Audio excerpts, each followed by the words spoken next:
Amém, irmãos? Amém. Vamos orar. Obrigado, Senhor, por mais um domingo.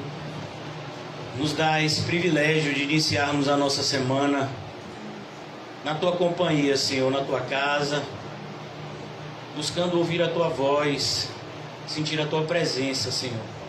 Em um mundo cada vez mais tenso, de trevas, aqui nós sentimos poderosamente a Tua luz, Senhor, alumiando muitas dúvidas que ainda resistem e existem no nosso interior.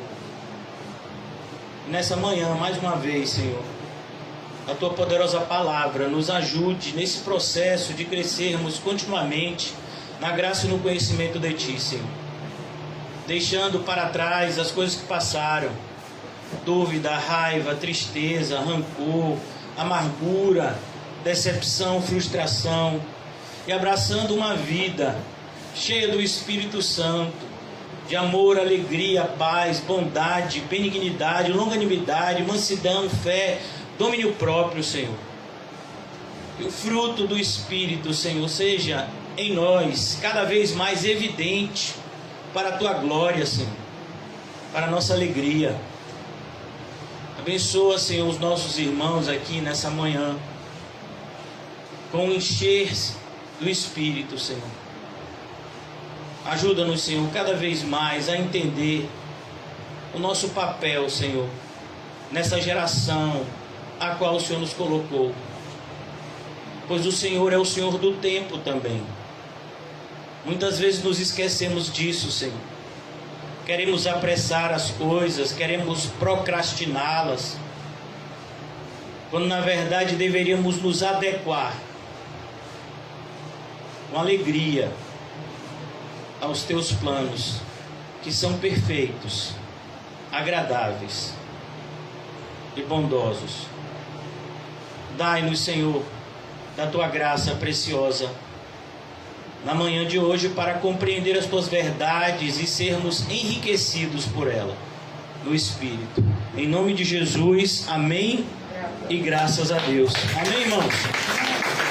Vamos abrir a palavra de Deus no Evangelho de Lucas, dando continuidade ao nosso estudo em Lucas. Tem lugar aqui na frente, ainda tem um lugar aqui na frente disponível, quem quiser. As cadeiras que iam chegar não chegaram ainda não, né? Pela fé, um dia elas chegarão, né? Acho que faltou oração. É a oportunidade que o Senhor nos concede sempre estar orando pelos irmãos. Na semana passada, na sexta-feira, nós vimos aqui o Cântico de Maria, conhecido como Magnificat. E hoje nós vamos ter a oportunidade de ver essa passagem que vai do versículo 57 até o final do capítulo 80, que fala justamente do Cântico de Zacarias. Vai descrever o nascimento de João Batista e o Cântico de Zacarias, que é o Benedictus, né? Lucas 1, 57. Amém? Hoje nós vamos estudar, irmãos, essa passagem aqui, e é importante que a gente se veja nesse nascimento de João Batista. O nascimento de João Batista, ele não prefigura somente o papel do cristão, mas ele prefigura como nós devemos viver como regenerados. Aqui nós vamos ver coisas como o papel preponderante de um pai, de um sacerdote na sua casa, de uma mãe que realmente é cheia do Espírito Santo, como Isabel. E é importante nesses dias cada vez mais entendermos que, para sermos biblicamente corretos, nós vamos ter que ser socialmente rejeitados. À medida que você se aproxima da verdade de Deus e que o Espírito Santo coloca no seu interior o desejo de cumpri-la, você vai sentir cada vez mais uma rejeição natural da sociedade. Essa rejeição muitas vezes é oculta, né? Às vezes as pessoas não externalizam, E muitas vezes essa rejeição pode ser também violenta, né? Dependendo do propósito de Deus na vida de cada um. Mas a rejeição sempre vai existir, porque luz e trevas nunca terão comunhão. E o meu questionamento sempre foi: as trevas sabem qual é o seu lugar? E eu me pergunto, será que nós que somos luz também sabemos? Porque você vai ver na Bíblia, irmãos, demônios ensinando. Como assim, pastor? Mas o demônio não é mentiroso? É mentiroso, mas na presença de Jesus, olha o que ele diz: o que temos contigo, ó Jesus, Filho do Deus Altíssimo. O demônio reconhece que quem anda com Cristo, quem é um com Cristo, não tem nada a ver com o demônio. Às vezes a gente não tem esse conhecimento, olha que coisa.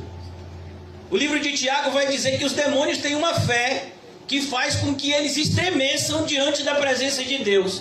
E a gente vai ver uma série de cristãos que não tem qualquer temor em relação a Deus e aos seus preceitos. Cada vez mais se torna difícil encontrar famílias como essa daqui. Zacarias, Isabel e João Batista, uma família cristã. A mulher crente, o marido crente e o filho mais crente ainda. Isso cada vez mais tem se tornado uma raridade. E tenho que dizer, irmãos, que grande parte disso é culpa dos pais, que não têm exercido o seu sacerdócio, não têm exercido o seu papel na sua casa. A gente pode até se disfarçar de crente na igreja. É fácil colocar uma máscara. Não estou falando dessa máscara que supostamente protege do vírus, mas eu estou falando de uma máscara. É fácil a gente botar uma máscara de cristão. A gente aprender um jargão cristão. Glória a Deus, aleluia, amém. Vamos orar, coisas semelhantes. É fácil a gente ler a Bíblia. Em alguns momentos isso é fácil, se apropriar de algumas verdades teológicas que não são de difícil compreensão. Mas viver o cristianismo sempre vai ser um desafio. Viver o cristianismo como ele deve ser vivido sempre vai ser uma tarefa impossível, que todos os cristãos se lançam nela, por mais impossível que pareça. Amém? Eu vou fazer um pedido hoje. As criancinhas, vamos sentar no chão para dar lugar aos adultos. Qual vai ser a criancinha mais espiritual que vai começar a sentar no chão? Vai ganhar no final um chocolate espiritual. Deixa eu ajeitar esse ventilador aqui. Eu vou puxar bem o púlpito para cá, ó. Isso é para eu aprender que o caminho é estreito. O gasofilaço vem para aquele lado ali, né? Toda essa organização é porque a igreja está lotada, tem 20 pessoas, né? Lotou o culto, 20 pessoas. A gente começou aqui no Alto das Pombas, num depósito de gás, onde a nossa vida estava sempre em risco.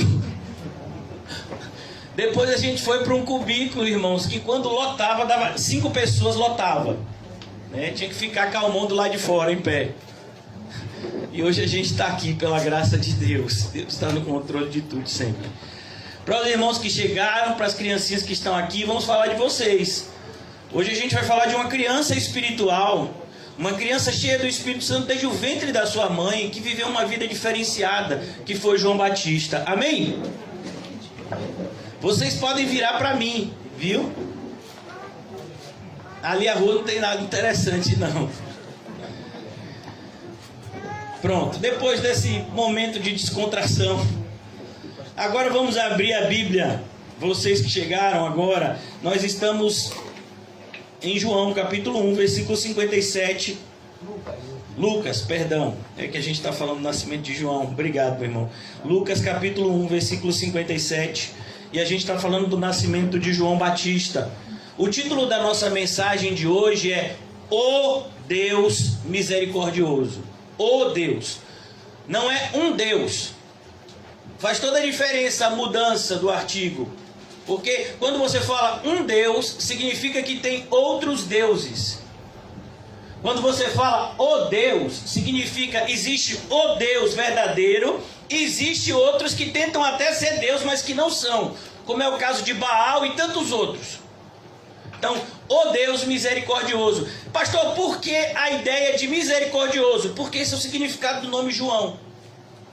E a gente vai perceber que a família de João nem queria dar esse nome para ele.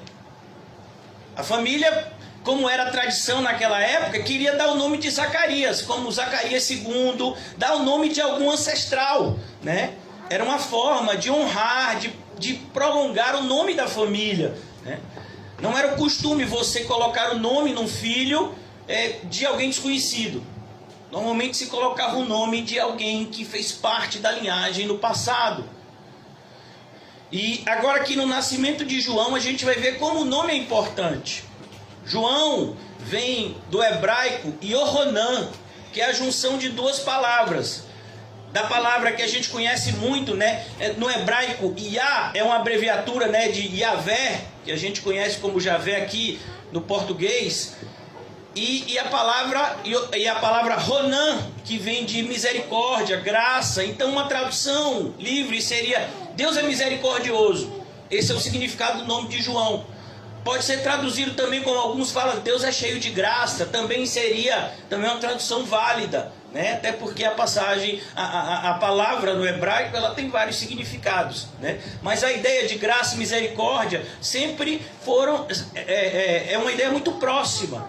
Misericórdia e graça, elas sempre estão juntas e ligadas. Então agora dando início à nossa exposição do texto hoje. Crianças, qual é o texto de hoje? Nascimento de João. Para isso tinha que ser filho do cristão mais famoso da igreja, né? Então completou-se para Isabel o tempo para dar à luz. Qual é o tempo, mulheres? 9 meses. A gente diz 9 meses, mas na verdade são 36 semanas de gestação, né? 9 meses. Completou-se para Isabel o tempo de dar à luz e teve um filho. Aquela que não podia dar luz, aquela que era estéril, agora teve um filho. E uma coisa interessante, irmãos, a gente está tão acostumado com determinadas coisas que a gente se esquece de que se a gente está respirando, é graça, é misericórdia. A gente não merece o oxigênio que a gente está respirando desde que a gente chegou. A gente não merece. Quem se alimentou hoje de manhã? Eu vi 2 se alimentando. Os demais alimentaram-se hoje de manhã? Isso é misericórdia. Porque a gente não merece o alimento que a gente ingere. A gente está vestido. A gente não merece essa vestimenta. A gente não merece nada, a não ser a justa ira de Deus. Porque isso é uma coisa que, se somos crentes nessa manhã, se é uma coisa que temos é a consciência que somos pecadores. Um homem que andou muito próximo de Jesus, o apóstolo Paulo, ele fala: porque dos pecadores eu sou o maior que eu conheço. Imagine, ele olhava para o mundo inteiro que estava em trevas e ele diz: o maior pecador que eu conheço sou eu. Quando ele fala, porque onde abundou o pecado, superabundou a graça, ele está falando dele. É claro que essa verdade vale na vida de todos os cristãos, mas ele está falando da experiência pessoal dele. Abundou o pecado na vida dele. Quando ele queria fazer o que era certo para Deus, ele fazia o que era errado. Ele perseguiu a igreja de Cristo, achando que isso agradava a Deus. E ele disse: eu sou o principal pecador que eu conheço. Porque muitos pecados, a maioria dos nossos pecados, a gente comete aqui. Antes de cometê-los fisicamente, a gente comete aqui. Alguns a gente nem chega a cometer fisicamente, mas já cometeu aqui, já pecou. Vamos imaginar, irmãos, que você teve 3 pensamentos impuros por dia durante esse ano. Você é quase um santo, né? Se aconteceu isso com você. Porque normalmente durante 1 hora a gente tem 200 pensamentos impuros. Mas se você teve 3 só durante o dia, em 1 ano, 365, em 3 anos você tem mais de 1000 pecados. Eu, no meu caso, sexta-feira fiz 42 anos, imagine quantos pecados. Então, é essa consciência que a gente tem que ter. a consciência que Maria descreveu no seu cântico, o meu Salvador. A gente tem que ter essa consciência de que somos pecadores, para que então possamos nos encontrar com o nosso Salvador. Jesus disse: eu vim para os perdidos. Completou-se para Isabel o tempo de dar à luz e teve um filho, e os seus vizinhos e parentes ouviram que tinha Deus usado para com ela de grande o quê? De grande o quê? Irmão, a igreja está cheia. De grande o quê? Misericórdia. Olha a palavra misericórdia já aparecendo aqui. Deus usou de grande misericórdia. Olha que coisa interessante. Se você perceber, o que foi que Deus fez? Deus ouviu a oração dela e do marido. Eles não conseguiam engravidar e eles pediram isso durante anos, até chegar o momento em que eles nem mais acreditavam que isso seria possível. Foi quando o anjo apareceu a Zacarias e disse: olha, Zacarias, Deus ouviu as orações. Mas eu nem achava que isso seria possível mais. Como vai ser? Tanto que ele ficou mudo e surdo, como a gente vai ver daqui a pouco. Deus usou de grande... Se não voltar... Voltou? Shhh. Fica aqui, celular. Sai mais. Voltou? Voltou, né? Então vamos lá. Vamos voltar agora para a pregação? Amém. Agora eu não sou mais técnico. Agora eu sou pastor. Daqui a pouco, qualquer coisa, viu? Eu posso ser também professor de salinha.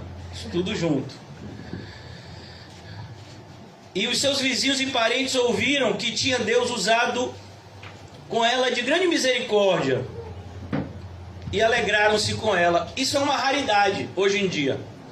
Vamos imaginar que o irmão Mateus apareça semana que vem aqui com uma moto nova.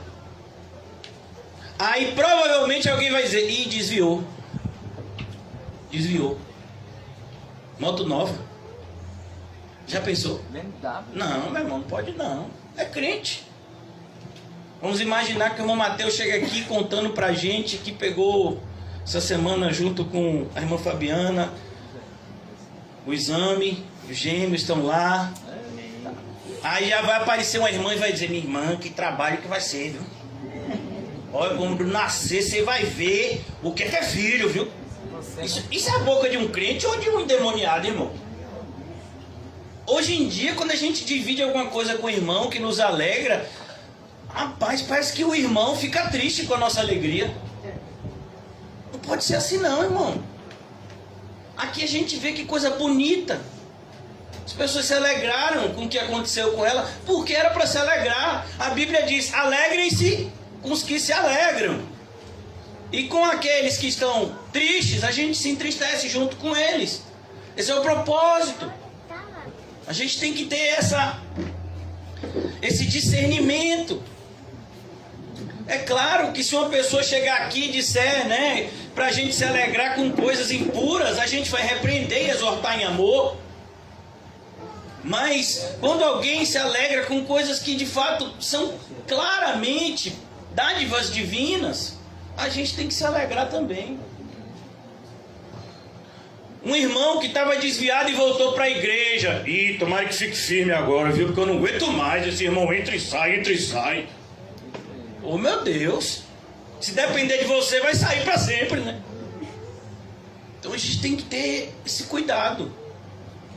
Há um mandamento: alegre-se com os que se alegram. E aqui a gente vê isso se cumprindo de forma tão bonita. Alegraram-se com ela.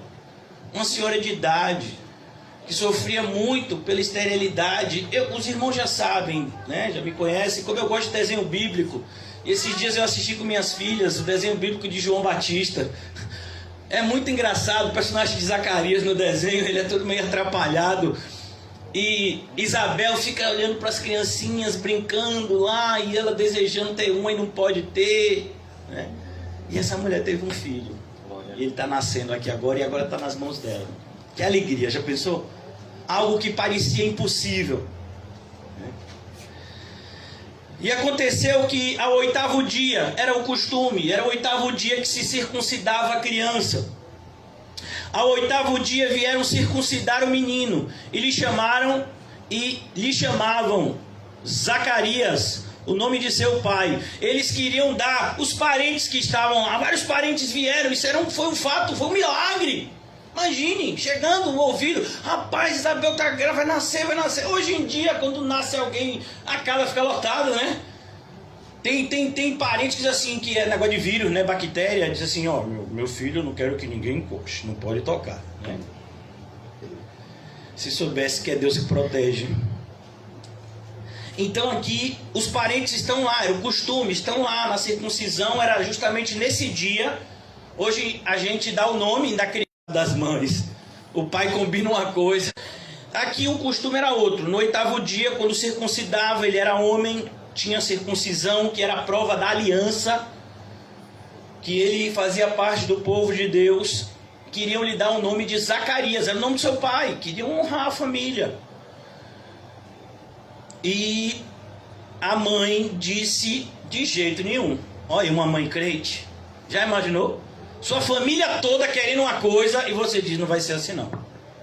Vamos imaginar que você se converteu. E todo ano o pessoal celebra o Natal na sua casa. E aí diz, e aí, cadê a árvore de Natal? Tem não. Quem vai se vestir de Papai Noel esse ano? Ninguém, ele nem existe. Ah não, você vai acabar com a nossa tradição de família? Eu sou crente agora. Eu era cego, agora eu vejo. E enquanto vocês estiverem aqui na minha casa, a casa que o Senhor me concedeu morar, eu vou ser um instrumento de Deus na vida de vocês, vocês gostando disso ou não. Esse é o papel, é isso que Isabel está fazendo aqui. Ela está indo contra toda a família. E pior, ela está fazendo isso e parece que ela está sendo maldosa. Por quê? Porque o marido dela não pode falar. Olha que mulher pedrenta. Está se aproveitando com o bichinho. Está sem poder falar e ouvir. E está lá botando a vontade dela. Rapaz, essa mulher, sei não, sei. Olha, esse filho. Nossa. É filho de chocadeira. Uma mulher dessa, rapaz. O marido sem poder falar, a gente querendo dar uma alegria pro marido, porque ninguém sabia que ele ia poder falar.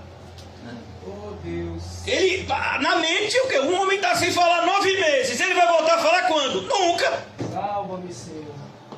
Então vamos pelo menos dar uma alegria para ele. Dar o nome dele pro filho. Isabel disse, não é esse tipo de alegria que meu marido precisa. O que alegra o coração do meu marido é o que alegra o meu coração, fazer a vontade do Pai que está no céu. Isso é uma mulher de Deus. Olha que coisa importante, irmãos. Atitude simples. Dizem se você é crente ou não. Por exemplo, crianças, quando vocês chegarem na escola, provavelmente você vai ouvir uma pergunta. Quem veio primeiro, o ovo ou a galinha? As crianças vão responder. Quem veio primeiro, o ovo ou a galinha? Hã? Tem certeza? Claro que foi a galinha, porque Deus criou todas as coisas. Mas se você for na escola, vão te dizer que quem veio primeiro foi o quê? O ovo. Porque primeiro vieram os organismos mais simples e depois deram origem aos organismos mais complexos. Então você acha que na escola seu filho e sua filha não está sendo ensinado coisas que são contrárias à Bíblia? Você está muito equivocado. Nas 2 escolas que minhas filhas passaram mais tempo estudando, eu tive a oportunidade de conversar com os diretores, com as diretoras, e elas diziam, não, aqui na nossa escola nós somos laicos, nós não temos nenhum tipo de vertente religiosa. Mentira. Toda escola, ela é defensora do ateísmo. Se você pegar as disciplinas e a maneira como são abordadas, você vai ver que eles ensinam para a criança a partir de uma premissa de que não existe Deus. Todo tipo de ensino que é dado nas escolas hoje parte-se da verdade que não existe Deus. Que o centro do mundo é o homem. Então todas as disciplinas escolares são formadas a partir dessa premissa. Mesmo nas escolas religiosas, não se engane. Então o papel de ensinar os nossos filhos acerca de Deus e as suas verdades eternas é nosso. A voz é de vocês também.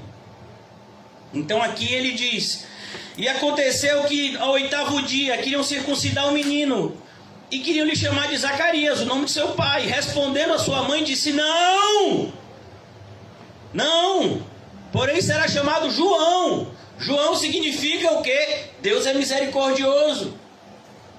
Esse é o nome dele, porque ele vem justamente para mostrar o caminho da misericórdia de Deus, que é o caminho de Cristo. Disseram-lhe: ninguém há na tua parentela que se chame por esse nome. Então aqui você percebe o quê? Oposição. O pessoal que estava alegre, todo mundo está comemorando o nascimento. Aí quando você diz: não, o nome é João, aí não. Aí não dá. Por quê? Porque era a vontade de Deus. Quando você se levanta para fazer a vontade de Deus, aí o mundo levanta os seus servos contra você. Vai ser sempre assim. Enquanto você estiver em cima do muro, não vai ter problema nenhum. Até porque o muro é do diabo. Mas quando você se posicionar acerca da luz, aí as trevas também se posicionarão em oposição. Saiba disso. Eu acho interessante, eu gosto de acompanhar o que está acontecendo com a igreja ao redor do mundo. E eu falei num culto passado sobre o testemunho de uma cristã num país africano que sofre guerra civil e que as igrejas cristãs são constantemente atacadas por um grupo radical islâmico chamado Boko Haram. Não sei se vocês já ouviram falar. E a igreja que ela faz parte, a igreja cristã, foi atacada. E o testemunho dela, quando perguntaram para ela: e aí, o que você pensa disso? Ela disse: agradeço muito ao meu pastor, porque ele me disse que quando eu me tornasse uma cristã verdadeira, eu ia ser muito perseguida. Então, quando veio esse ataque, eu já estava esperando. Mas hoje em dia a gente vê cristãos que ficam com raiva de Deus, porque acontece coisas na vida dele e ele diz: mas eu sou um filho de Deus, e por que minha vida está tão assim desse jeito? Aquele fulano ali que nem filho de Deus é, filho do cão, e a vida dele é melhor do que a minha. Então você não é filho de Deus. Porque o filho de Deus, ele se satisfaz com Deus, não com o mundo. E respondendo sua mãe disse: não, o seu nome será chamado João. Isso não é um capricho de mulher. Isso é a certeza da vontade de Deus no coração de um crente. Deus havia falado com ela também que o nome da criança seria João, assim como falou com o pai. Vocês se lembram quando Gabriel apareceu? Ele disse: o nome será João. Ele não deu autonomia para Zacarias escolher o nome. Ele disse: Zacarias, essa criança, ela tem um propósito pré-estabelecido por Deus. O nome é João. Zacarias já sabia disso. Daqui a pouco a gente vai ver a posição de Zacarias. Mas aqueles que não sabem da vontade de Deus, o que é que eles fazem? Eles se opõem. E muitos se opõem porque não sabem. Quando Jesus estava na cruz, o que foi que ele disse? Pai, perdoa-lhes, eles não sabem o que fazem. Então aqui é a mesma coisa. Versículo 62. Os parentes não ficaram satisfeitos com a atitude de Isabel e recorreram a Zacarias, o coitado que não podia nem ouvir e nem falar. Muitas pessoas dizem: não, mas a Bíblia diz que ele só ficou mudo. Mas eu já expliquei para vocês que a palavra para mudo significa também, é a mesma palavra para surdo. E aqui a gente percebe que ele ficou também surdo, porque as pessoas, se ele ficasse só mudo, ele podia ouvir. Então a pessoa perguntava, ele ouvia e respondia. Mas falaram com eles por aceno, por mímica. Quem aqui sabe falar Libras? Bora, Maria. Maria e Letícia aprenderam a falar Libras, aprenderam? Aprenderam o nome delas. Ou seja, nada. Então, quem sabe o que é Libras? Alguém sabe o que é Libras? Ah, pastor, Libras eu sei, é a moeda que tem lá na Inglaterra. É Libras. Não, irmãos, Libras é a linguagem do surdo mudo, né? A linguagem de sinais. Alguém aqui sabe falar Libras? Ninguém? E quando a gente for pregar para o surdo-mudo, Deus vai levantar alguém aqui. Vai ter vontade de estudar Libras. Ali, Marcinha já se coçou. Natiele sabe, então tem que se aperfeiçoar, viu? Porque quando já a pessoa está pregando, aí você está aqui com o dedinho, ó. Vamos lá. Então foram para o pai, perguntaram por acenos ao pai como queria que lhe chamasse. Então perguntaram como?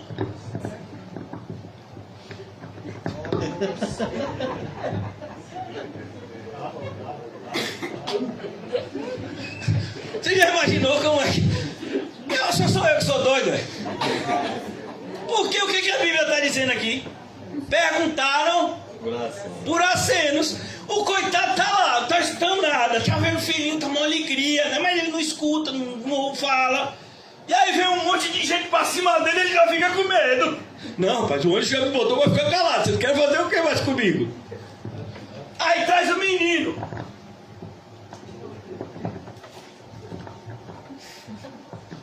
Oh, Deus.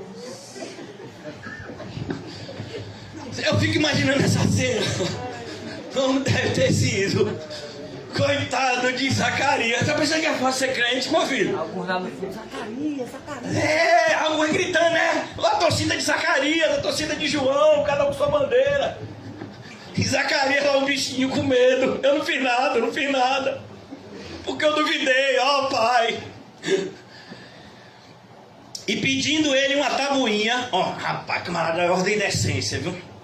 Pedindo ele uma tabuinha. O que é uma tabuinha? Um pedaço de papel. Naquela época não era fácil como hoje um pedaço de papel. Era dificílimo. Quando você queria escrever, você fazia isso por meio do couro, né? Era muito comum usar o couro de animais. E também o papiro, que era feito com uma espécie de algas que tinha no rio Nilo. Passavam por um estado, né? Por um processo e se transformavam em folhas, assim, onde se escreviam os livros da época. Mas era muito difícil. Então ele pegou o mais comum, né, para os orelha. É o que a gente faz hoje. Criança, quando quer brincar, faz o quê? Pega um pedaço de giz, né? Não é nem de giz, né? Pega um pedaço de tijolo na rua, desses aí de construção, e começa a desenhar no chão, não é isso? Então aqui a inteligência é a mesma. Então ele pegou uma tabuinha e ele foi escrever. E pedindo uma tabuinha de escrever, escreveu dizendo: o seu nome é João. Aí o pessoal ficou assustado. Por quê? Porque ele não estava ouvindo a discussão. Ele não sabia a discussão. Então assim, como assim? Porque alguém podia pensar, ele está tomando o lado da mulher dele, mas ninguém nem sabia qual era o lado da mulher. Ele não sabia qual era o lado da mulher dele. Você vê, porque o anjo tinha falado já para ele que o nome era João. Esse é o propósito dele. Ele veio mostrar o caminho da misericórdia. Por que eu estou batendo nessa tecla? Ele veio mostrar o caminho da misericórdia. Porque o caminho da misericórdia, irmãos, é o caminho que vem antes do juízo. A misericórdia, ela precede o juízo. Então, por exemplo, a geração de Noé, ela teve 100 anos para se arrepender. Já imaginou isso? 100 anos. Vendo Noé construir a arca e pregando. Porque Noé também era pregador. Olhe, eu estou construindo essa arca porque Deus vai destruir o mundo. Deus não está satisfeito com a maneira com que os habitantes do mundo têm vivido. Ele está irado e ele vai destruir o mundo pelo dilúvio. O que é o dilúvio, Noé? É uma chuva que Deus vai mandar. Na época de Noé, nem chuva existia. Então como é que a terra ela era hidratada, por assim dizer? Como é que a terra ela ficava fecunda? Porque vinha debaixo da terra uma espécie de fumaça. Se você percebe isso no início de Gênesis, né? Então aqui a gente vai ver que a gente vive essa mesma verdade. O mundo não vai compreender. Quando você diz, por exemplo, cuidado, Jesus está voltando. Muitas pessoas não entendem o significado dessa frase. Jesus está voltando. Que legal, porque Jesus é uma pessoa boa. E se ele vai voltar, então deve ser maravilhoso, né? Você tem certeza que você está falando isso? Você que vive desse jeito. Jesus é aquele que diz: apartai-vos de mim, malditos. Esse é Jesus. Então a pregação de João consistia em dizer: preparem-se, porque o reino dos céus está próximo. O Messias está chegando. E a nossa pregação também deve ser nesse mesmo sentido. Jesus está voltando. Nós precisamos nos arrepender e colocar a nossa fé nele. E isso é algo, irmãos, que é demonstrado, não é somente falado, é vivido. Então ele diz a João, e todos se maravilharam. Se maravilharam porque ele não estava ouvindo a discussão. E todo mundo, como assim? Eles combinaram? Não, Deus que está soberanamente conduzindo todas as coisas o fez. E todos se maravilharam, e logo a boca se lhe abriu. Olha, ninguém acreditava que o bichinho ia voltar a falar. Provavelmente nem ele, né? E a boca se lhe abriu e a língua se soltou. E ele gritou: gol! Foi isso? Não. Dinheiro! Não. Ele usou a língua dele para louvar a Deus. Olha, irmãos, eu não sei, crianças devem conhecer isso mais do que eu.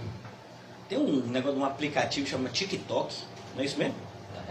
Eu nunca tive acesso a esse aplicativo, mas como eu uso o YouTube, né, para ouvir pregações e louvores, passa a propaganda desse aplicativo. É um negócio diabólico.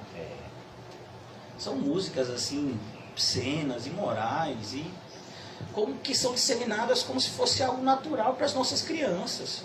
Isso é um absurdo. Isso deveria ser ilegal. Mas a gente mora num país onde as leis protegem os maus. Esse é o nosso país. E não se engane, não ache que você vai mudar isso. As leis vão continuar protegendo os maus. É por isso que você vai ver um STF dizendo: não, o aborto não é assassinato. Como não é assassinato? Me diga aí. Se a criança está aqui, é uma vida. Você está matando uma pessoa, e ainda é um assassinato qualificado. Porque a vítima não tem como se proteger. Aí você vai dizer que isso não é assassinato? Esse é o nosso sistema jurídico. As leis são feitas dessa forma. Aí diz: o Estado é livre, a religião é livre, cada um pode ter a sua religião. Mas no meu credo, o homossexualismo é pecado. Está escrito no meu livro. No meu livro, que foi escrito antes do descobrimento do Brasil. Está escrito aqui. Aí vem, se eu pregar isso, pode ser que alguém queira me processar como homofóbico. Esse é o país que a gente vive. As leis são feitas para os maus. Não se enganem. Não vai mudar. Muito pelo contrário. Então aqui ele diz: a sua boca se abriu, sua língua se soltou, e ele falava louvando a Deus. A sua boca, irmãos, tem que ser um instrumento de Deus e não um instrumento do diabo. Quantas vezes nós aqui pecamos, usando a nossa boca para falar o que não devia sequer ser pensado, quanto mais ser falado.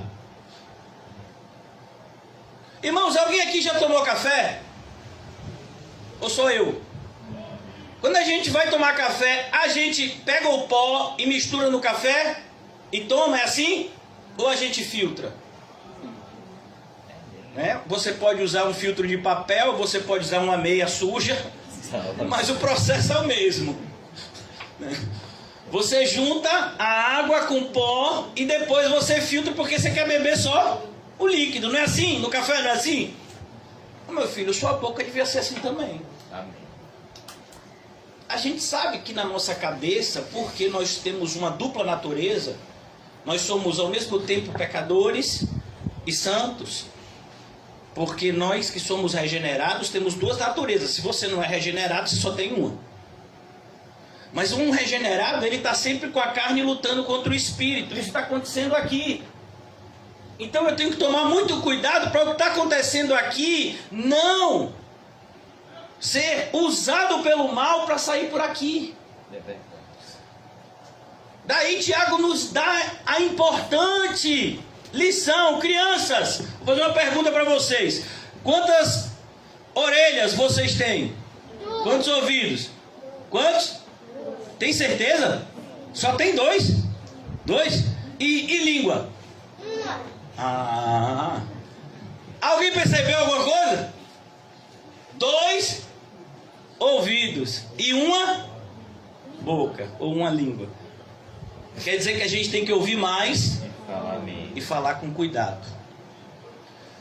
No Evangelho de Mateus nos é ensinado que a gente vai ter que dar conta de toda palavra frívola que saiu da nossa boca. Palavra que a gente falou sem pensar.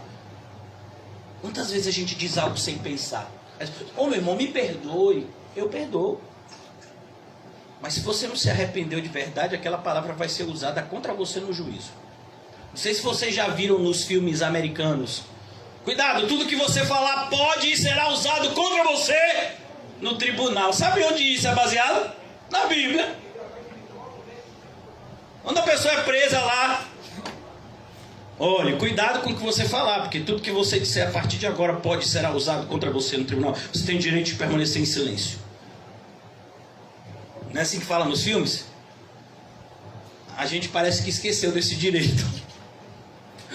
E a gente usa a boca para falar tanta bobagem, irmão. Zacarias passou 9 meses sem falar. Quando ele abriu a boca, foi para louvar a Deus. E olha que ele estava debaixo da disciplina de Deus. A sua mudez e surdez foi a disciplina de Deus. Ele podia estar com raiva.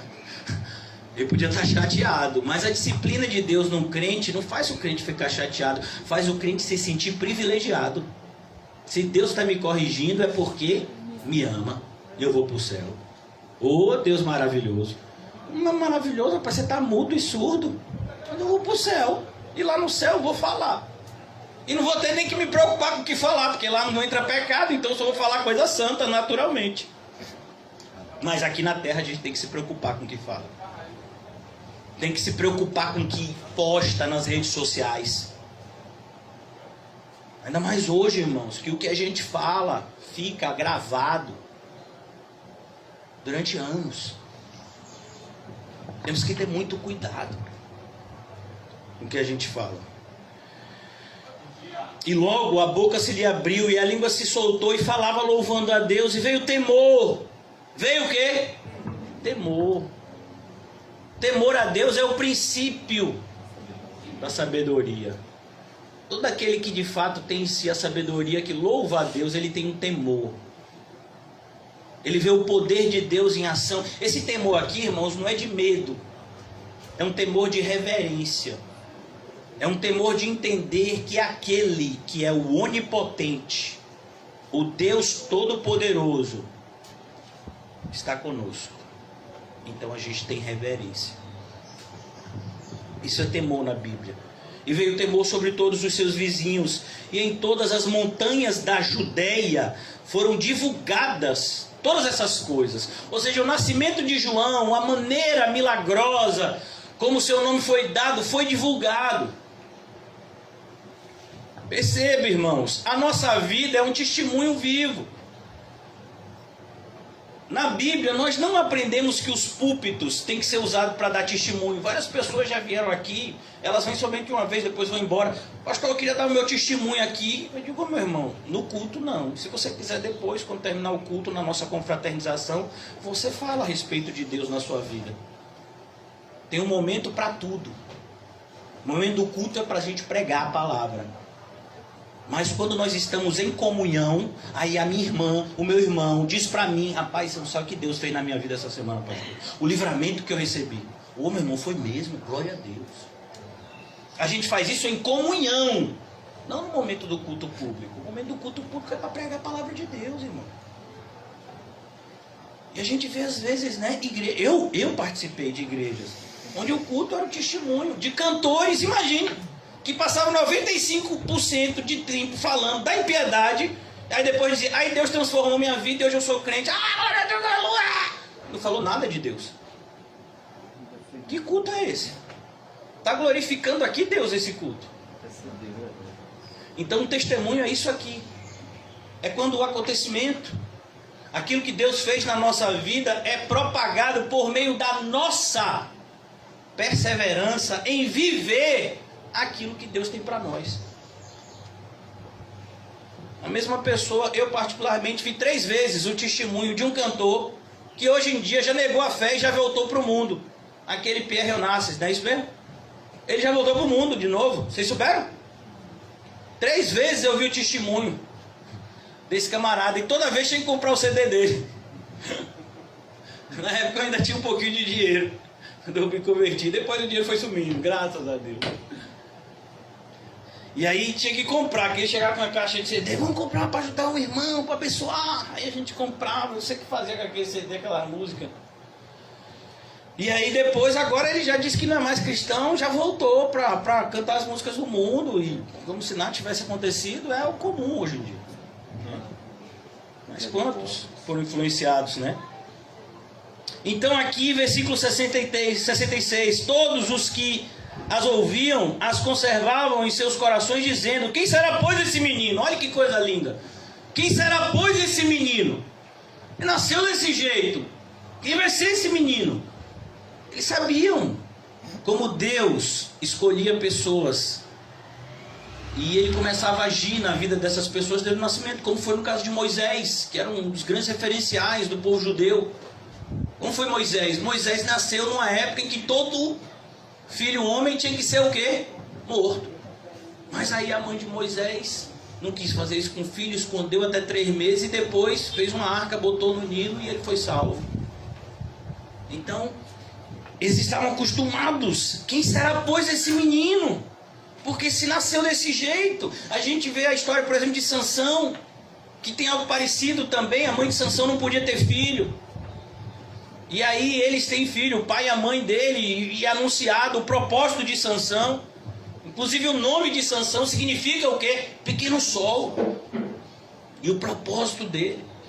Então aqui todos ficavam, né, sabendo como Deus agia, o que Deus fará por meio desse menino. E a mão do Senhor estava sobre ele. Estava com ele quando ele tinha 1 ano, quando ele tinha 2, quando ele tinha 3, quando ele tinha 4, quando ele tinha 5, quando ele tinha 6, quando ele tinha 7, quando ele tinha 8, quando ele tinha 9, quando ele tinha 10, tinha 11, tinha 12, tinha 13, tinha 14, tinha 15. Por que eu estou dizendo isso?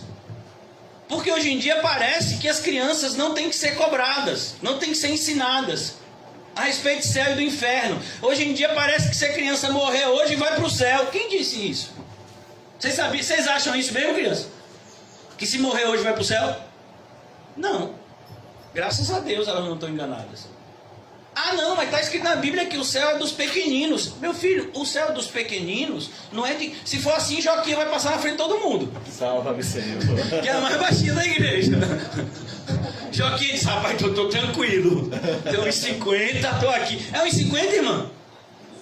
1,56, respeite. E minha irmã Fabiana chega dobrou. Eu tenho 57. 1,50. 1,50, irmã Fabiana? Oh, meu Deus, a bichinha. A irmã aqui não vou nem perguntar. 1,50.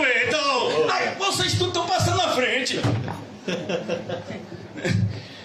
Não, quando ele fala que o céu é dos pequeninos, está falando daquilo que José falou aqui, na terça-feira. Bem-aventurados são os pobres em espírito, porque deste é o reino dos céus. Quando Jesus pega uma criança de colo e bota e diz, é assim, o céu é desses pequeninos, é nesse momento que ele fala isso, é para mostrar, vocês têm que dependerem de Deus, como essa criança depende do Pai, porque o céu é de quem depende de Deus.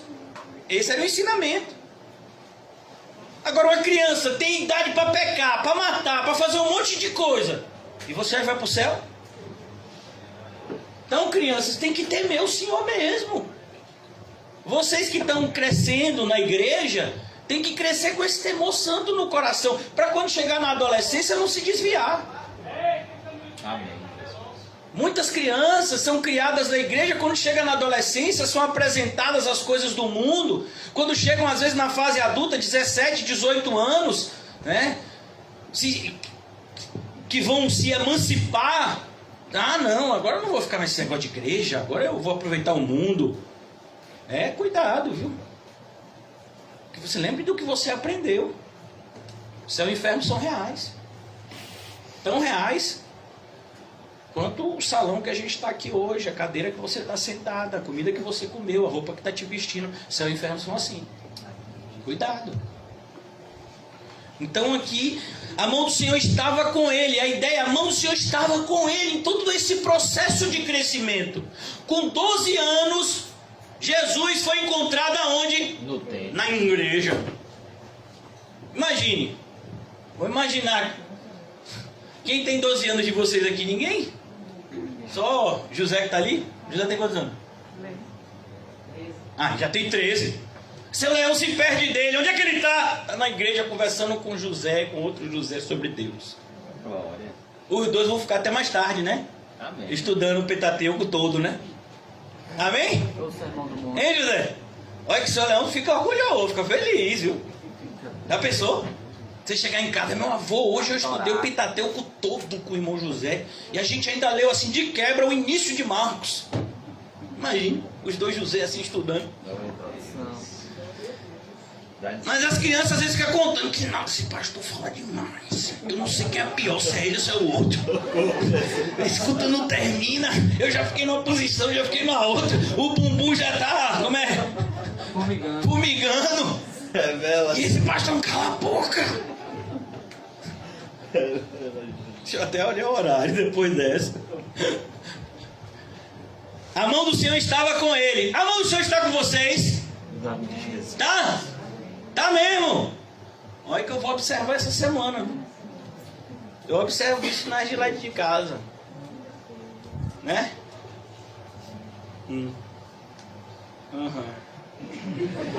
Versículo 67.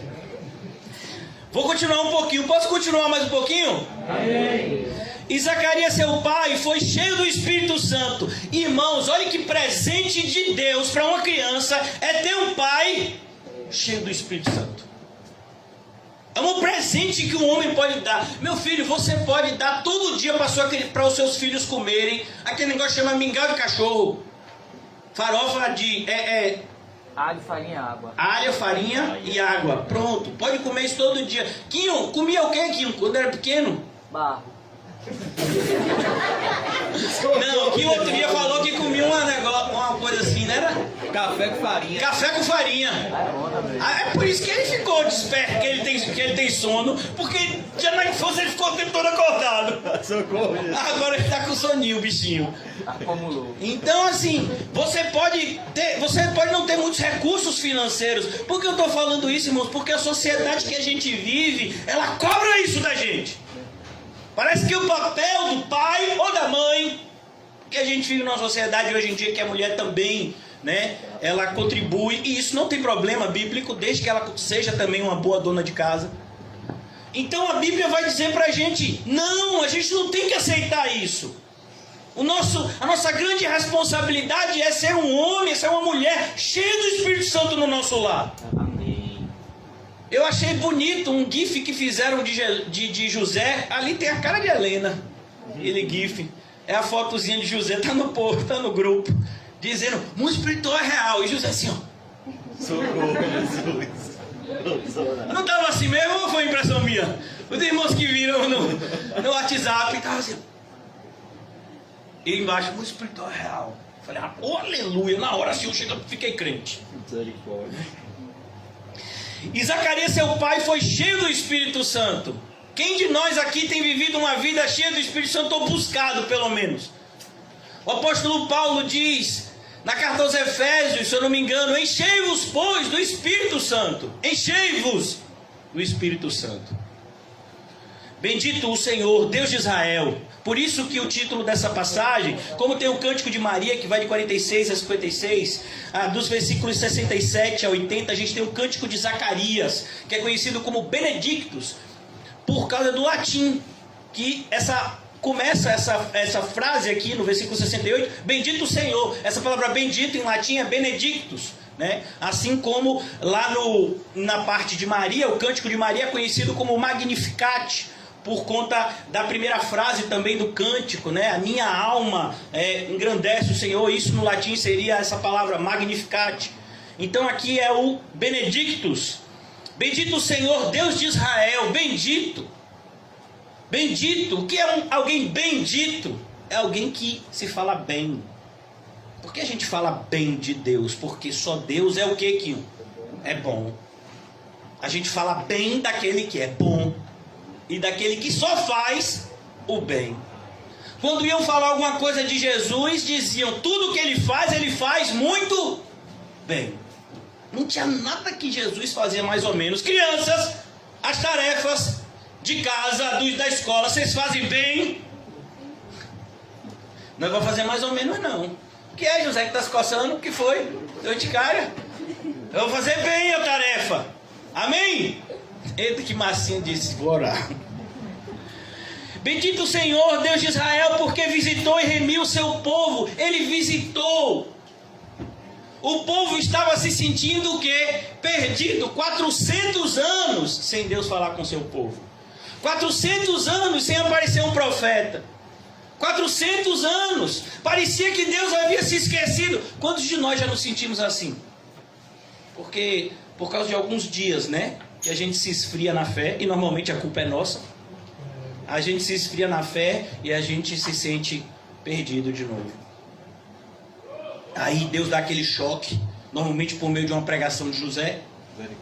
Aí Deus visitou o seu povo na terça-feira. É o culto da visitação. Deus visitou e remiu o seu povo. Mas essa visita não foi uma visita somente de... aquela visita, né? Para constar, né? Não, foi uma visita com um propósito. Pagar pelo pecado. João Batista é aquele que entendeu isso. E quando Jesus vem para ser batizado, ele olha para Jesus e diz: eis o Cordeiro de Deus que tira o pecado. O que ele estava dizendo? Aquele é aquele que vai pagar. Ele é o que vai pagar o débito da gente. É como quando alguém olha para José e diz: aquele vai pagar a conta. Socorro. Você está num restaurante, todo mundo está comendo bem, todo mundo está comendo legal, o Quinho já está no 5º prato. Socorro, Jesus. E aí de repente todo mundo se olha, vê que está todo mundo sem carteira e olha para José e diz: não, é ele que vai pagar. Manda pra Fica tranquilo. Ele é o remidor, ele é aquele que paga o nosso débito. Por isso que a linguagem que Paulo usa, o escrito de dívida que era contra nós, Deus cravou na cruz. É como se ele pegasse a nota fiscal do pagamento e dissesse ali: ó, tá pago. Glória a Deus. Se você se arrependeu e creu, o seu pecado está pago. Fique em paz. Foi isso que fez Jambânia. Sentiu os seus fardos caírem das suas costas. E no lugar de fardos ele recebeu o quê? Uma armadura para continuar a caminhada. Que coisa bonita, né? Profecia da guerra. Bendito o Senhor Deus de Israel, porque visitou e remiu o seu povo e nos levantou uma salvação poderosa na casa de Davi, seu servo. Na casa de Davi, seu servo. Olha que coisa. Qual era a profecia? Deus havia falado com Davi. Olha Davi. Um herdeiro teu reinará em Israel para sempre. Davi morreu alegrando-se com essa verdade. Por isso que a gente vai ver vários salmos escritos por Davi que são o quê? Messiânicos. Um desses salmos Jesus usa para confundir a cabeça dos doutores da lei. Ele disse: vem cá, você disse que o Messias tem que ser filho de Davi, é isso mesmo? Está escrito lá na Bíblia. Mas como Davi escreveu pelo Espírito, disse o Senhor ao meu Senhor: assenta-te à direita, até que eu ponha todos os seus inimigos como estrado para os teus pés. Se o próprio Davi chamou o Messias de Senhor, como ele pode ser seu filho? E aí, cadê os doutores da lei? O doutorado serviu para quê em teologia? Para nada. É por isso, irmãos, não é nenhum tipo de orgulho não, muito pelo contrário. É fé.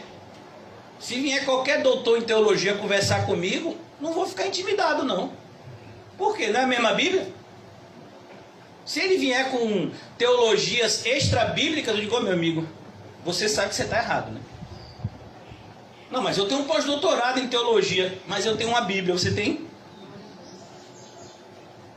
É Bíblia. Toda teologia verdadeira tem que vir da Bíblia. Qualquer teologia que seja extra-bíblica não é teologia, mas é demonologia. Cuidado, tem crescido. Como falou pela boca dos seus santos profetas, desde o princípio do mundo. Desde o princípio do mundo Deus separava profetas. E o que é um profeta? Ele fala da parte de Deus.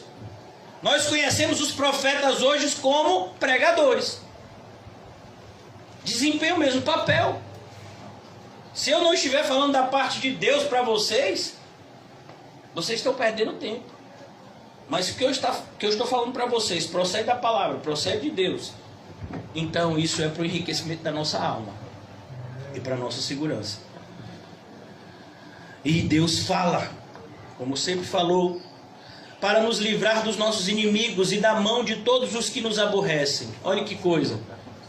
Deus nos livra dos nossos inimigos, mas entenda, os nossos inimigos são espirituais. Verdade.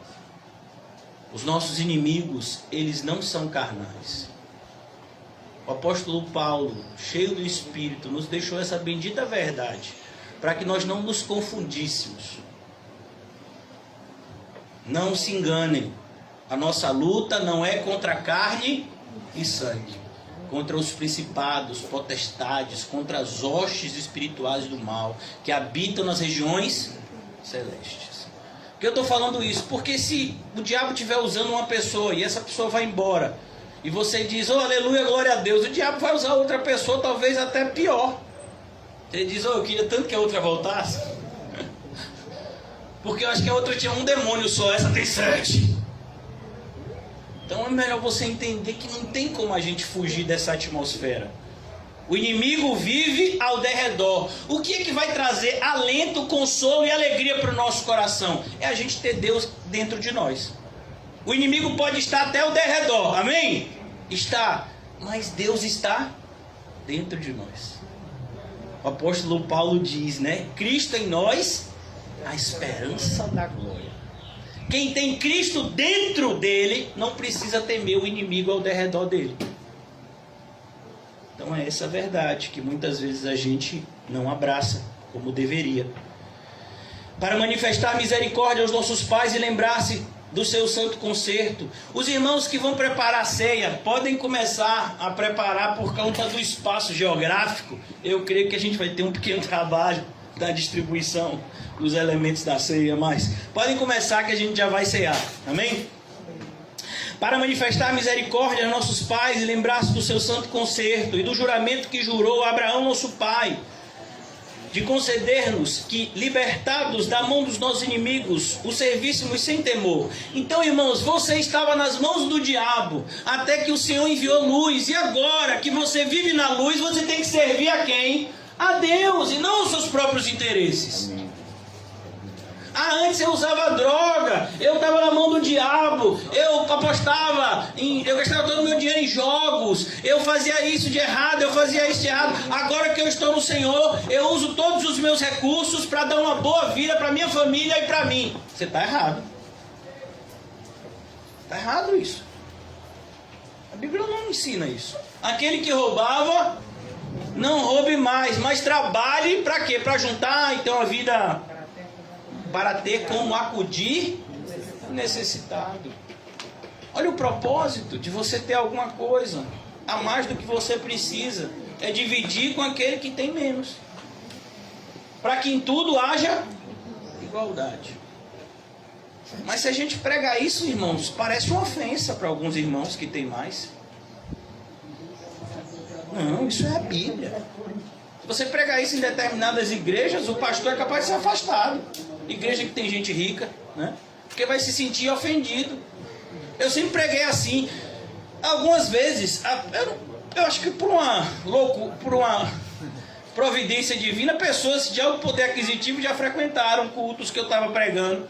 E uma vez uma pessoa veio dizer para mim, que era amiga dessa pessoa que era rica, pastor, se o senhor continuar pregando desse jeito, a pessoa vai se ofender. Eu digo, tomara que ela tenha se ofendido com a verdade e se arrependa. A pessoa que era rica saiu da igreja, e a que era amiga da rica saiu também. Porque a verdade é a verdade, irmão. Você tem mais, e por que você não está dividindo? Não entendi. O evangelho está aí, irmão, para ser divulgado. A realidade humilde que a gente vive aqui hoje, aonde existem irmãos que estão acompanhando o culto do lado de fora da igreja, por conta do tamanho do imóvel, falta de cadeiras, obrigado. Mas Deus tem um propósito em tudo isso. Se realmente nós formos crentes de verdade, com certeza Deus providenciará um lugar maior, logo logo, para que outros irmãos venham. Não é o que está escrito no livro de Atos? A igreja começou num lugar que cabia quase 120 pessoas, não foi? Foi. Você acha que aquele lugar caberia os 5.000? Não. Na primeira pregação eram 3.000. 3.000, mais 120. E depois que Pedro pregou a segunda vez, subiu para 5.000. Ia caber naquele lugar de quase 120? Não ia. Então Deus providencia. Mas eu ouso a dizer que mesmo aqui, pastor, fala essas coisas não, pastor, em nome de Jesus, pastor, pare aí. Eu ouso a dizer que mesmo aqui, numa quantidade de pessoas tão poucas, talvez nem todo mundo seja crente. Então o nosso propósito não é encher banco de igreja. Nosso propósito é encher as pessoas de Deus. Amém.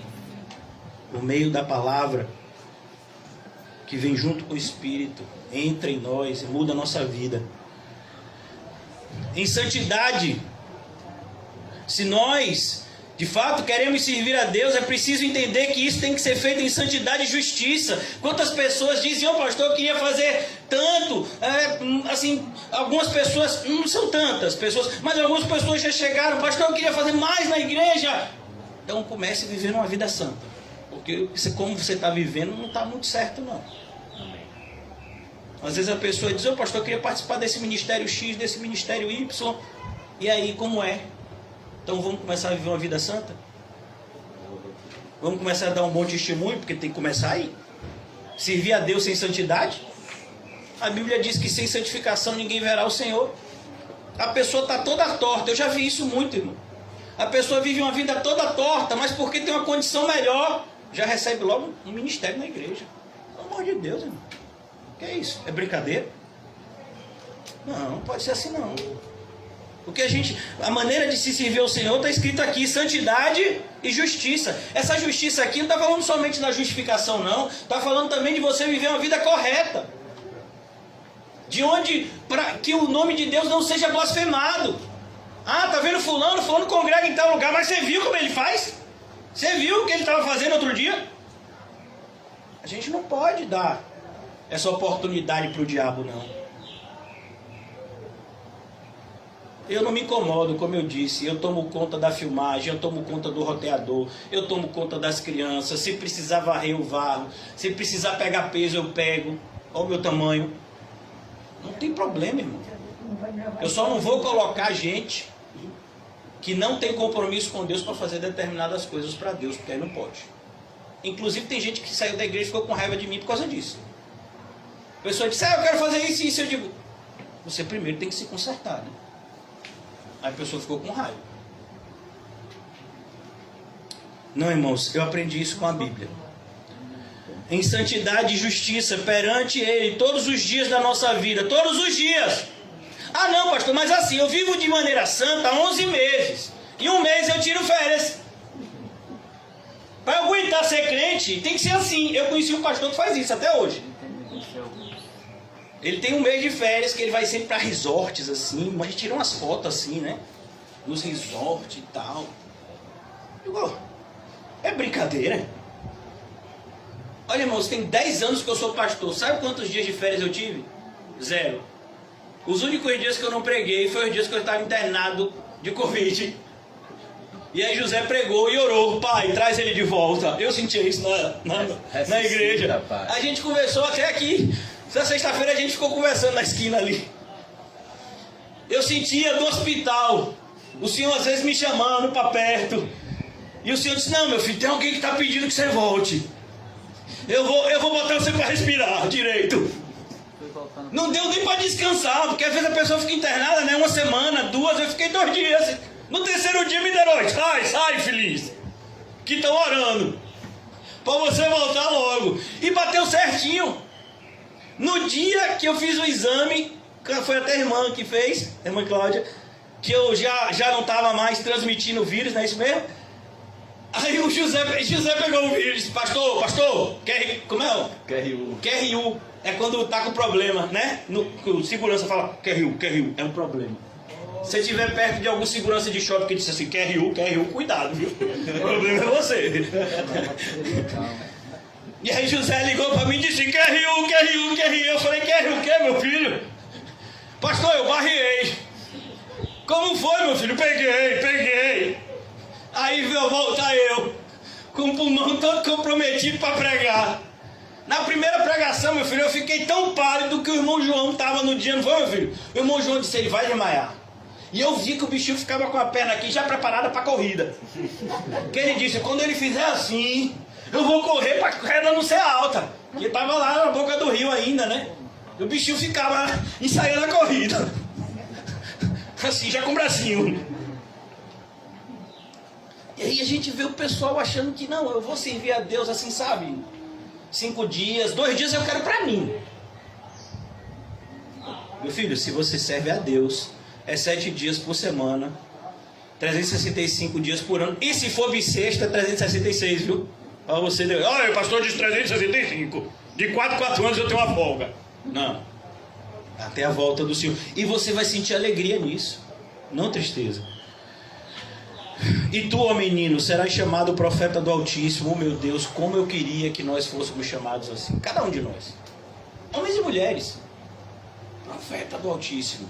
Da sua boca vão sair as verdades de Deus, que vão trazer luz para a vida de outras pessoas. Qual é o papel nosso na igreja? A gente está ceando aqui. Qual é o nosso papel, irmãos? Ser luz, ser sal. Meu Deus. E tu, ó menino, está falando isso para uma criança, irmãos. A responsabilidade dessa criança. Às vezes a gente erra, achando que os nossos filhos não devem ter responsabilidade nenhuma. E às vezes a gente também pode errar colocando responsabilidade demais. A gente tem que ter esse cuidado. É como, por exemplo, Paulinho está ali, um feijão com pouco sal e um feijão com muito sal. Todos os dois são ruins. É ou não é? Paulinho come os dois, sem problema. Né? Mas assim, quando está com o tempero ideal, equilibrado, não fica uma delícia? Uma comida que está bem temperada, ela fica o quê? Saborosa. Agora você pode pegar às vezes até uma comida cara e estragar. Você vai fazer um churrasco, meu filho, chama uma pessoa como eu que não sabe fazer, compra sei quantos quilos de picanha, que deve estar um absurdo. Aí eu taco sal grosso, meu filho. Bota o fogo em 500 graus Celsius, você vai comer a carne toda queimada e dura. Você falou, essa carne era tão boa, mas a pessoa que foi preparar não sabia. Então, olha como às vezes a gente faz bobagem.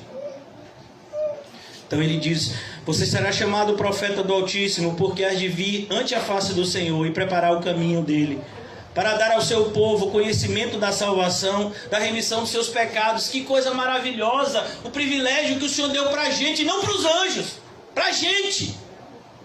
O Senhor teria os anjos à sua disposição para esse papel, mas Ele escolheu a gente, inclusive crianças.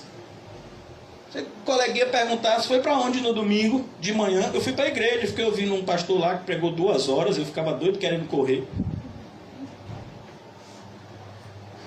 Você foi para a igreja? É? Você é crente? Sou evangélico. Ah, então é por isso que você é calmo, tranquilo, assim, né? Pela fé. Ah, então... Aí a mãe está ouvindo isso e diz, acho que eu vou mandar meu filho para essa igreja. Vocês estão dando esse bom testemunho? Não mesmo? Quero ver os coleguinhas de vocês aqui. Glória a Deus. Amém? Vamos lá, gente. Para dar ao seu povo conhecimento da salvação e remissão dos pecados, é isso que a gente celebra na ceia. Vocês já estão com os elementos da ceia na mão. Eu fiz questão que vocês ficassem com esse elemento na ceia na mão, para você entender o peso que isso deve ter na sua vida. Às vezes a gente pega o elemento da ceia rapidinho e já bota na boca. Não, segure. Isso é o corpo de Cristo. Isso é o sangue de Cristo. Foi dado por nós, porque somos pecadores miseráveis. Deus teve que tomar a forma de homem e morrer em nosso lugar. Se uma coisa que a morte de Cristo mostra, não é somente o amor de Deus por nós, mas é a malignidade do pecado. Por isso não existe pecadinho. Todo pecado é uma grande ofensa contra Deus.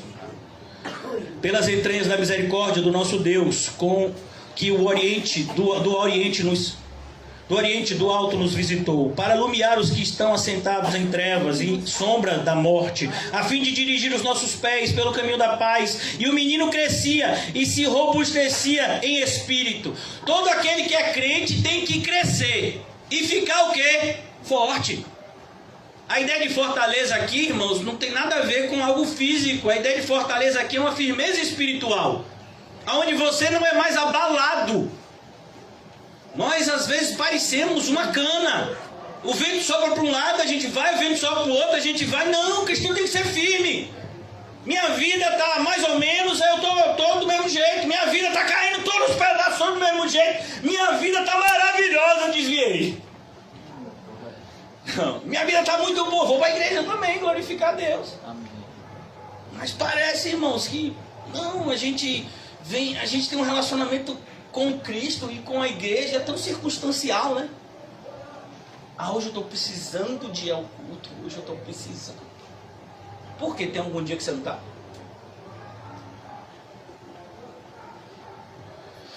E o menino crescia e se robustecia em espírito. Muito mais importante do que você crescer fisicamente, muito mais importante do que a saúde física, é a saúde espiritual.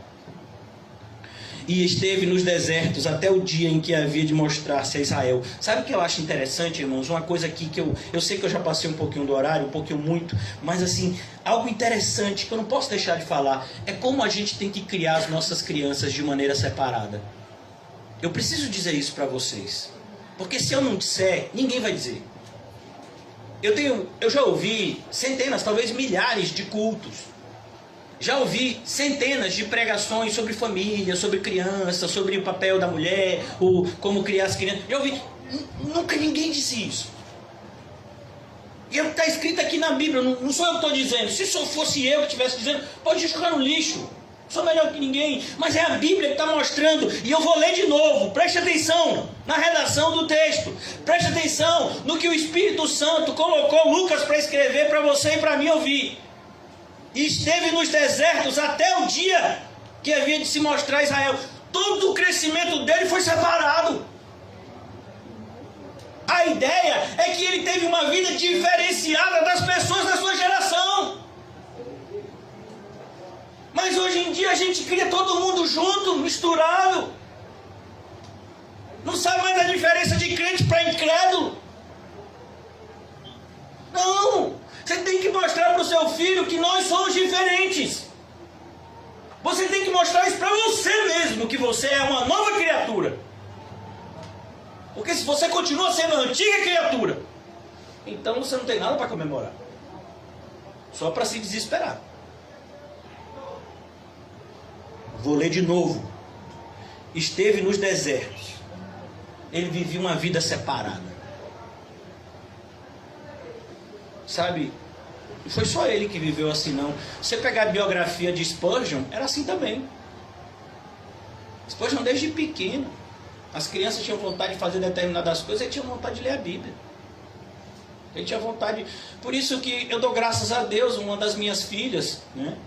As duas, na verdade, mas uma mais do que a outra, gostam de ver coisas de Deus, de aprender a Bíblia, me perguntam sempre coisas bíblicas. E é isso mesmo. Ah, meu pai, mas outro dia estavam querendo fazer bullying. Eu disse, oh, que coisa boa.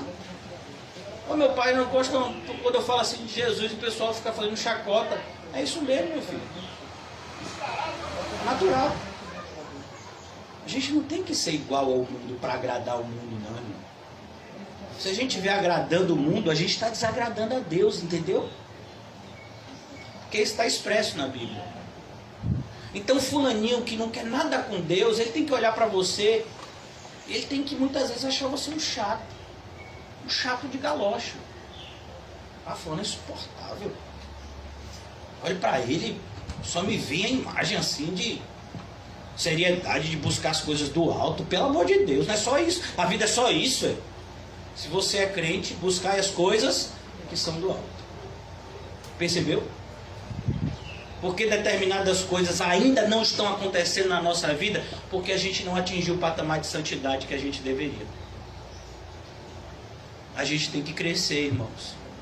A gente não pode ficar sempre um crente que fica recebendo leitinho.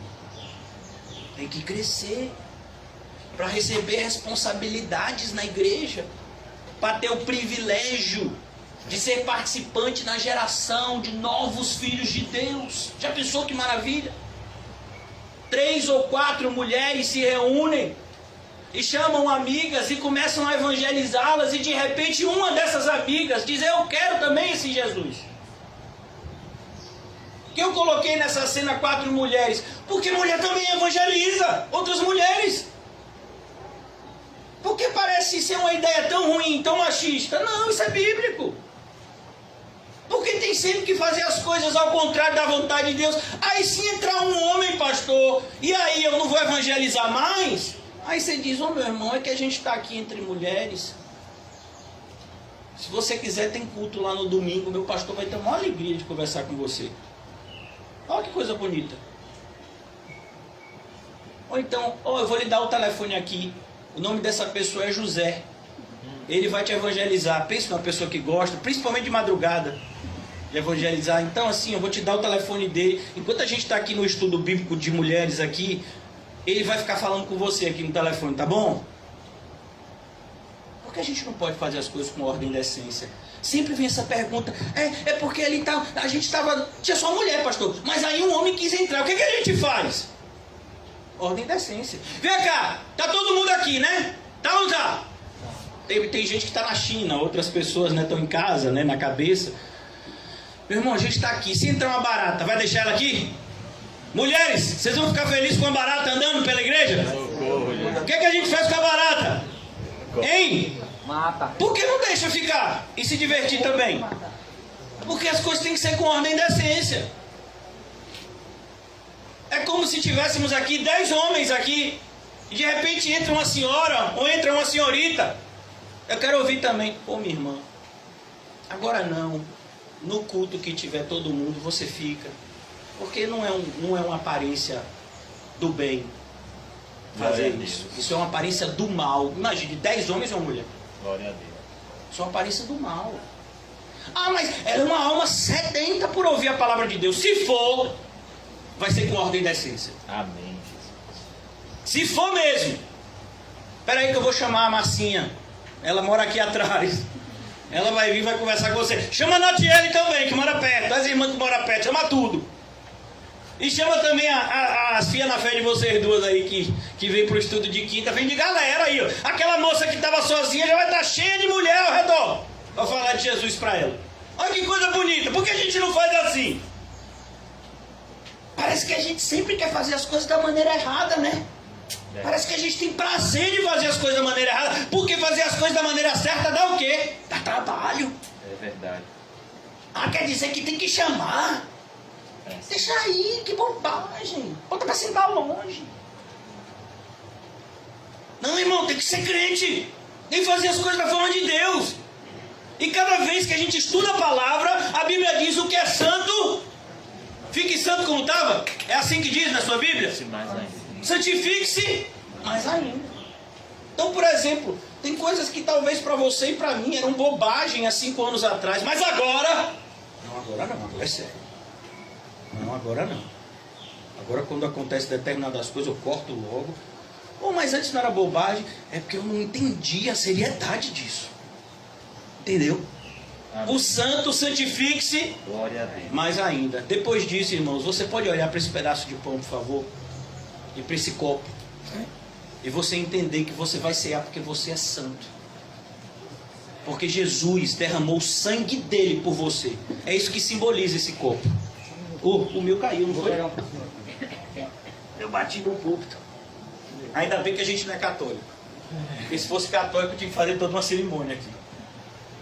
É por isso que a gente vai beber esse copo, que não precisa ser de vinho, que pode ser de suco de uva.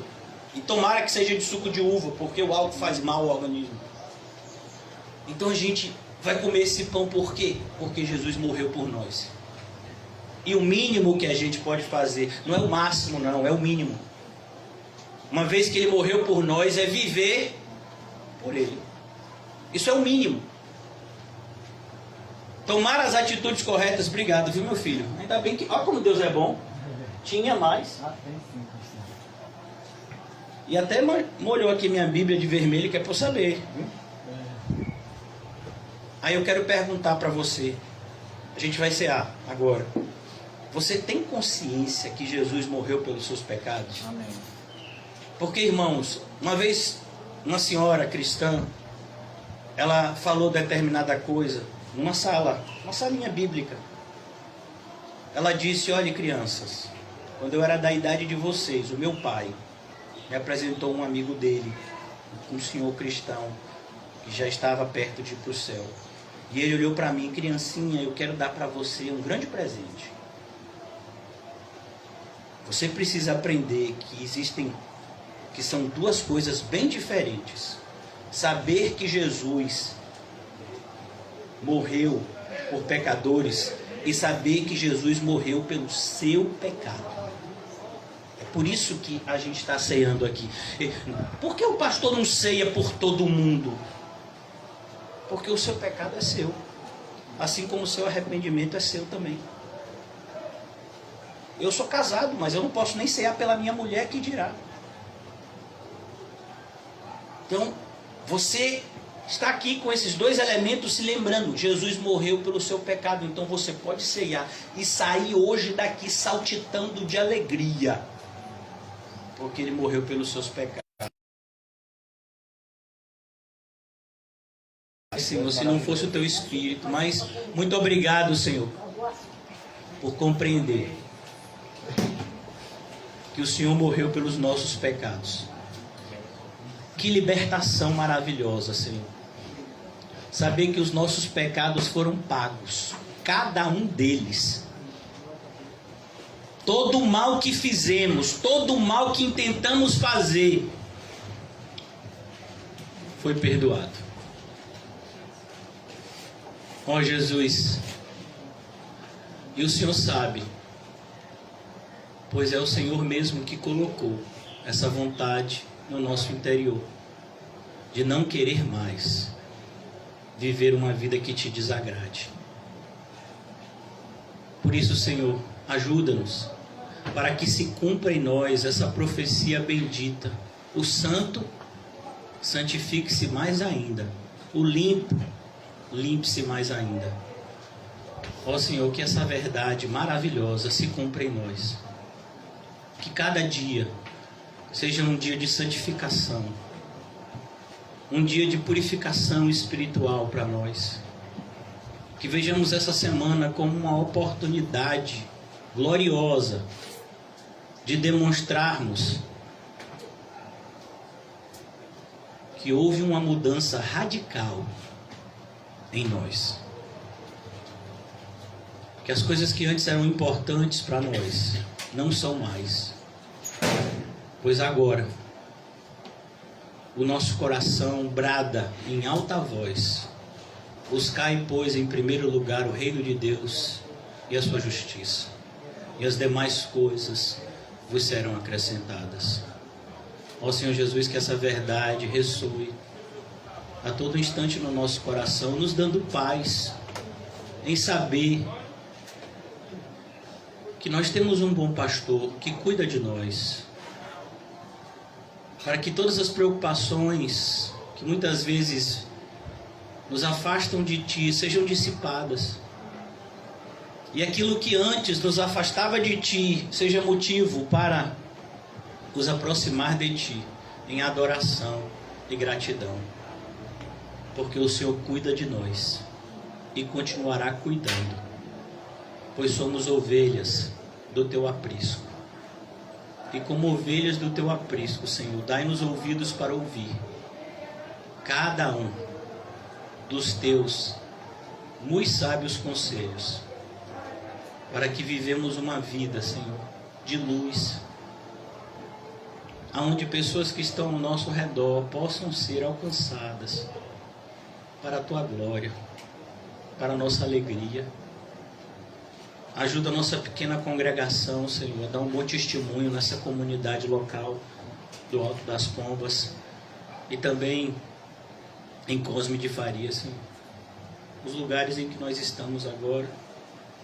Ajuda-nos, Senhor, a pregar a tua palavra ousadamente e fielmente e a vivermos em fidelidade e devoção constante.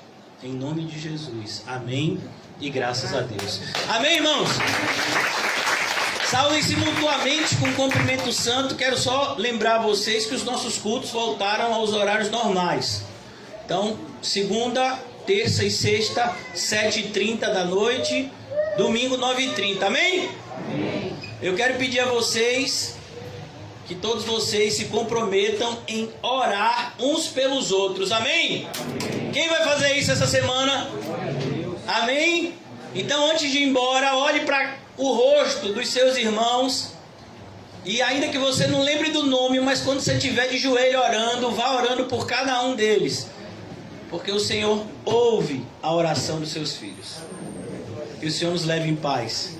O amor de Deus o Pai, que as doces consolações do Espírito Santo e que a graça maravilhosa do nosso Senhor e Salvador Jesus Cristo esteja sempre conosco. Nós dizemos, e uma salva de palmas ao Senhor. E diga ao seu irmão, viva para a alegria de Deus. Glória a Deus, Senhor.